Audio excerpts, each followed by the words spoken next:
Now, let's go ahead and control Reason. With Reason, it's a little bit different, but that's all good. I'm going to show you how it's done. So from the, let me just go ahead, Alt left click that to get that out of there.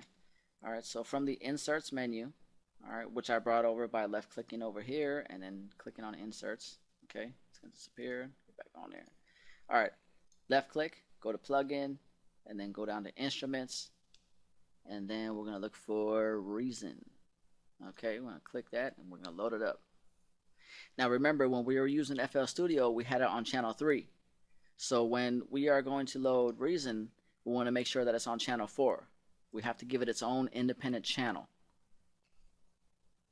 Okay, so here's Reason. Let's just go ahead and open up a little something here. All right, here's Subtractor. For all my Reason users, you know what Subtractor is. All right, let me go ahead and now I need to make sure that my Subtractor is set to channel 4.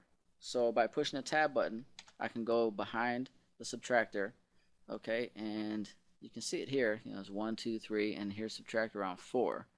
All right, and the way I did that was I right-clicked on Main Audio Output, and then I went to Hardware Interface,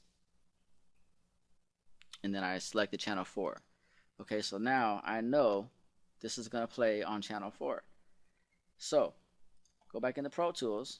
I want to make sure that my Rewired box here, dialog box, is going to be set to channel 4. Okay, and one more thing, so we can make sure we hear some some sounds coming out of that.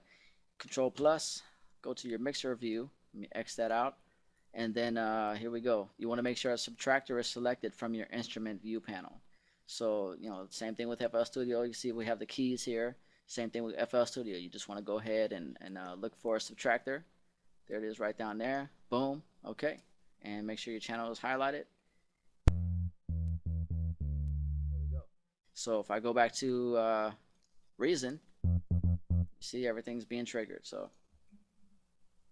just switch to Reason. You know what I mean? That's kind of loud. But you get the idea.